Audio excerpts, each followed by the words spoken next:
This guy needs a four-ply when he cries.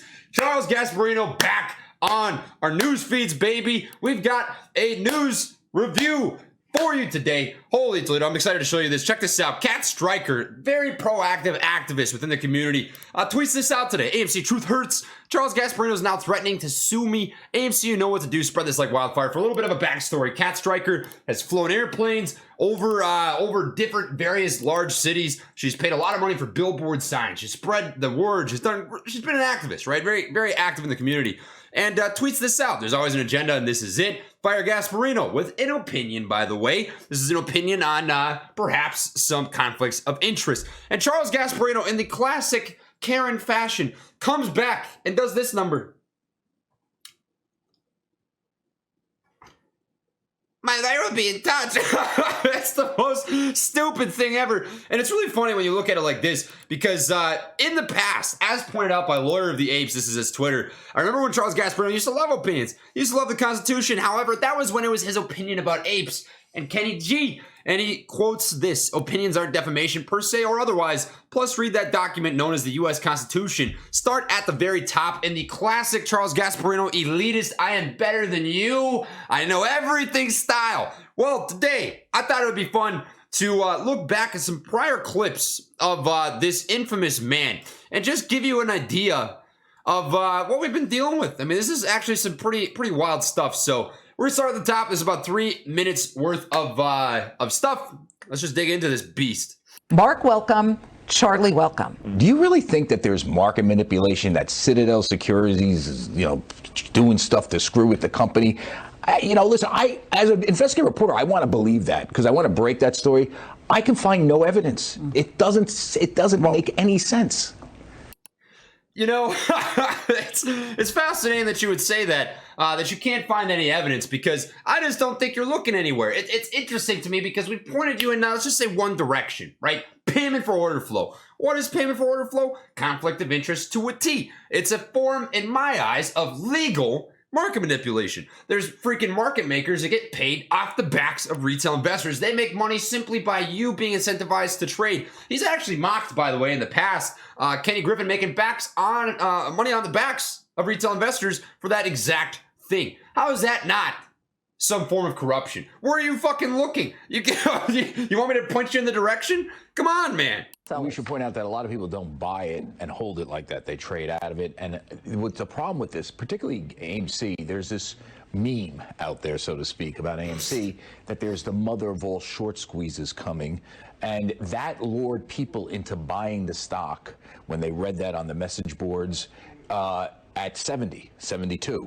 We should point out that's the 52-week high. I mean, AMC's up 6% today. Yeah. Robinhood is down 2%. Right. But we should point out that the trading, the up days in AMC, and you can see that in GME, the up days aren't as high as they used to be, and the down days are actually lower than they used to be. That's lower highs and lower lows. Yeah, I mean, you just look at the trading pattern, and I've been watching this for a while. So what does that mean?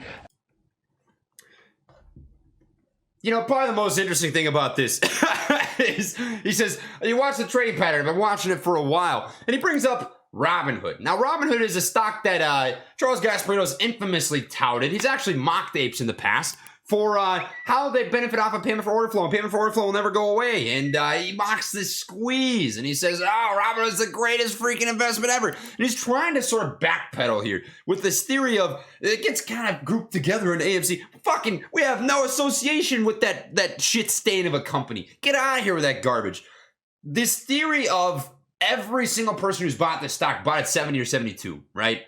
Garbage. Because only a handful of people bought at $2. Only a handful of people bought at 5, at 4, at 3, at 7, at 8, at 10. You can't act like every person who's ever bought caught the top. That makes no sense. Of course, in every single stock, this is a hard truth, there's going to be losers. Not everybody wins. Not everybody wins. But I'll tell you what, the majority definitely wins here. And I'll tell you what, unless you're short in Robinhood, you're definitely not winning that fucking stock right now. So what do I know?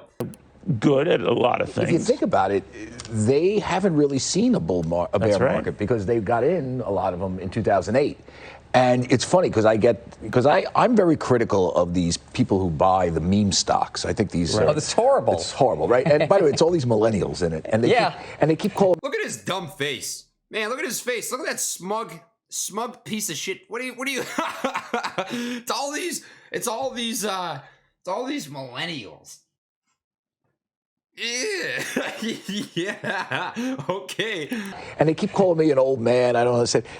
I'm old, and I don't understand that a company like AMC that's trading like Apple or Amazon and loses money. I don't understand that. No, that's it's worth anything. Do you realize how moronic these kids are? They're so stupid. Older people are part of that wave too, aren't they? No, it's a lot. It's a big millennial thing because I see it. They get on the Reddit, and by the way, it's literally. It's literally like, I don't want to say it. I was going to say a circle blank. I'm not going to say that. But it literally is like just everybody feeding off each other and agreeing with. You know, I want to show you guys something. He pins this as if it's just a millennial thing, right? It's just millennials that are partaking in this quote-unquote circle jerk, which is hilarious when you consider the fact that basically all they've been doing that entire time, that entire conversation, was circle jerking each other about how we have no idea what we're doing, and it's just millennials that don't understand the stock market. We've never seen a bear market. We don't know what it looks like to live through struggle. Right. Absolutely true. Well, let me show you some data, right? I can back up actually the audience that consumes my content, primarily, which is AMC. Check this out. My audience is right here for you. 25 to 34 years old is 36% of my audience, 33%, 35 to 44, 15% is 45 to 54 years old. Some of these guys, Charles, are your freaking age. You are just bitter.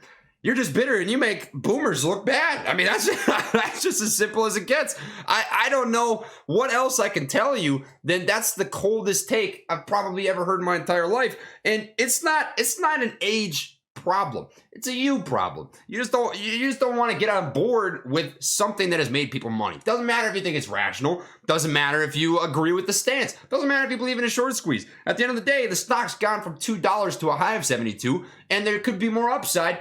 Plenty of people which are betting on. So get to the sideline, quit your stupid trash talking, and get a grip. Get a grip, Chucky. Come on, Chucky. What are you doing, buddy? Remember, one of the things that happens when the Fed raises rates is that it pricks bubbles in the market. And the first bubbles that get pricked are the stocks that ran up. One thing that sort of is defying sort of gravity right now is AMC. I don't know if you saw what's going on AMC. It was up almost 20% today on one movie doing well. What did I tell you about the movie? Because I know you don't soil yourself with Spider-Man. It's a...